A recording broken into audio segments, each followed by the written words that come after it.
ಮೊದಲಿಗೆ ನಮ್ಮ ಡಾಕ್ಟರ್ ನಾಗೇಂದ್ರ ಪ್ರಸಾದ್ ಅಣ್ಣನವರಿಗೆ ನನ್ನ ಸಾಷ್ಟಾಂಗ ನಮಸ್ಕಾರಗಳು. ರಾಧಾ ರಾಧಾ ನಿನ್ನ ಮೌನ ಸಂಭಾಷಣೆ, ವಾ ಎಂತಹ ಅದ್ಭುತವಾದಂತಹ ಸಾಲು.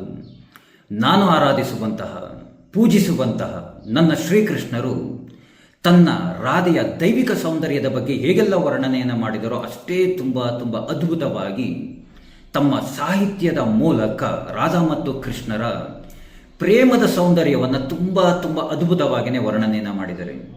ಅಷ್ಟಿಲ್ದಲೇ ಅಣ್ಣ ನಿಮ್ಮನ್ನು ಕನ್ನಡದ ಕವಿರತ್ನ ಅಂತ ಕರೀತಾರ ಹೇಳಿ. ಅಣ್ಣ, ನನಗೆ ಪ್ರತಿದಿನ ರಾತ್ರಿ ಮಲಗೋದಕ್ಕಿಂತ ಮುಂಚೆ ಒಂದು ಅಭ್ಯಾಸ ಇದೆ. ಪ್ರತಿದಿನ ರಾತ್ರಿ ನಾನು ಮಲಗೋದಕ್ಕಿಂತ ಮುಂಚೆ ರಾಧಾ ಮತ್ತು ಕೃಷ್ಣರ ಹಾಡುಗಳನ್ನು ಕೇಳ್ತಾ ಹಾಗೆ ಮಲಗುವಂಥವನು. ರಾತ್ರಿ ಹೀಗೆ ಟ್ರಾವೆಲ್ ಮಾಡ್ತಾ ಇರುವಾಗ ಈ ಸಾಂಗ್ ನನ್ನ ಕಣ್ಣಿಗೆ ಬಿತ್ತು. ನಾನು ಸಹ ನೋಡೋಣ ತಾಳು ಅಂತ ಸುಮ್ಮನೆ ಹಾಗೆ ಪ್ಲೇ ಮಾಡಿದೆ. ಅಣ್ಣ, ನಂಬ್ತಿರೋ ನಂಬೋದಿಲ್ವ, ಕಡಿಮೆ ಅಂದ್ರೂ ಒಂದು 7 ರಿಂದ 8 ಬಾರಿ ಈ ಸಾಂಗ್ನ ಕೇಳಿದ್ದೀನಿ. ಅಷ್ಟು ತುಂಬ ಇಷ್ಟ ಆಗೋಗ್ಬಿಡ್ತು ನನಗೆ. ಆ ಸಾಂಗನ್ನು ತುಂಬ ಅದ್ಭುತವಾಗಿ ಮೂಡಿ ಬಂದಿದೆ. ಆ ಸಾಂಗ್ನ ನನ್ನ ಪ್ಲೇ ಲಿಸ್ಟ್ಗೂ ಸಹ ನಾನು ಆ್ಯಡ್ ಮಾಡ್ಕೊಂಡಿದ್ದೀನಿ. ಈ ಹಾಡಿನ ಅಂದರೆ ಈ ಸಾಹಿತ್ಯದ ಸಾಲುಗಳಲ್ಲಿರುವಂತಹ ಪದಗಳೇನಿದ್ದಾವೆ, ಆ ಪದಗಳು ನಮ್ಮ ಕಿವಿಗೆ ಬೀಳ್ತಾ ಇದ್ದರೆ ಮತ್ತೆ ಆ ಸಾಂಗನ್ನು ಕೇಳೋಣ, ಮತ್ತೆ ಕೇಳೋಣ, ಈ ರೀತಿಯಾದಂಥ ನಮ್ಮ ಭಾವನೆಗಳೇ ಒಂದು ರೀತಿಯಾಗಿ ಬದಲಾಗ್ತಾ ಇದ್ದವು. ಆ ರೀತಿಯಾಗಿ ನನಗೆ ತುಂಬನೇ ಈ ಹಾಡಂತೂ ತುಂಬ ಇಷ್ಟ ಆಗ್ಬಿಡ್ತು. ಆ ಪದಗಳು, ಆ ಪದ ಜೋಡಣೆ ಮಾಡಿರುವಂತಹದ್ದು ನಿಜವಾಗಿಯೂ ನನಗೆ ತುಂಬ ಖುಷಿ ಆಗೋಗ್ಬಿಡ್ತು.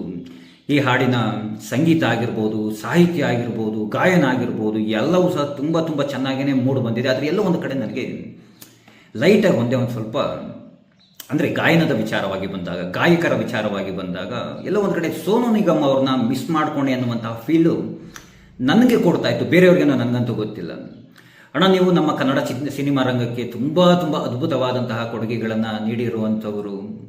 ನೀವು ನಮ್ಮ ಕನ್ನಡ ಸಿನಿಮಾಗೆ ಈಗಿನ ಯುವಕ ಯುವತಿಯರಿಗೆ ನಿಮ್ಮ ಬಗ್ಗೆ ಗೊತ್ತಿಲ್ಲ ಅನಿಸುತ್ತೆ. ನಾವೆಲ್ಲ ನಿಮಗೆ ಜಮಾನದಿಂದ ಅಭಿಮಾನಿಗಳು. ಎಲ್ಲಿಂದ ಹೇಳಿ, ನಲ್ಲ ಸಿನಿಮಾದಿಂದ ಈಗಲೂ ಆ ಸಾಂಗ್ಗಳನ್ನೆಲ್ಲ ಕೇಳ್ತಾ ಇತ್ತು ಅಂತಂದರೆ ಈಗಲೂ ಸಹ ಗುನುಗ್ತಾ ಇರ್ತೀವಿ. ಆ ರೀತಿಯಾಗಿ ನಿಮಗೆಲ್ಲ ನಾವು ಜಮಾನದಿಂದ ಅಭಿಮಾನಿಗಳಾಗಿದ್ದಂಥವ್ರು. ನಿಜವಾಗಿಯೂ ತುಂಬ ಅದ್ಭುತವಾಗಿ ಈ ಸಾಂಗ್ ಮೂಡಿ ಬಂದಿದೆ. ನಿಮಗೂ ಹಾಗೆ ತಂಡಕ್ಕೂ ಒಳ್ಳೆಯದಾಗಲಿ ಅಂತ ಹಾರೈಸ್ತಾ ಒಂದು ಮಾತನ್ನು ಹೇಳೋದಕ್ಕೆ ಇಷ್ಟಪಡ್ತೀನಿ ಎಲ್ರಿಗೂ. ಒಂದು ಹಾಡು ಹೇಗಿರಬೇಕು ಅಂದರೆ, ಒಂದು ಸಿನಿಮಾದ ಒಂದು ಗೀತೆ ಹೇಗಿರಬೇಕು ಅಂತಂದರೆ, ಆ ಗೀತೆಯನ್ನು ಇನ್ನೂ ಒಂದು 10 ವರ್ಷ ಆಗಲಿ, 20 ವರ್ಷ ಆಗಲಿ, 30 ವರ್ಷ ಆಗಲಿ ಬಿಟ್ಟು ಕೇಳಿದ್ರೆ ಮತ್ತೆ ಕೇಳೋಣ ಅನ್ನೋ ರೀತಿಯಾಗಿ ಇರಬೇಕು. ಇತ್ತೀಚೆಗಂತೂ ಕೆಲವೊಂದಷ್ಟು ಸಾಂಗ್ಸ್ಗಳು ಬರ್ತಾ ಇದ್ದಾವೆ, ಅಬ್ಬಬ್ಬಬ್ಬಬ್ಬಬ್ಬ, ಅದ್ಯಾಕಾದ್ರೂ ಮಾಡ್ತಾ ಇದ್ದಾರೋ. ಸತ್ಯ ಮಾಡಿ ಹೇಳ್ತೀನಿ, ಕನ್ನಡ ಸಿನಿಮಾ ರಂಗದಲ್ಲಿ ಕೆಲವೊಂದಷ್ಟು ಹಾಳು ಮಾಡಿ ಇಟ್ಬಿಟ್ಟಿದ್ದಾರೆ ಬಿಡಿ.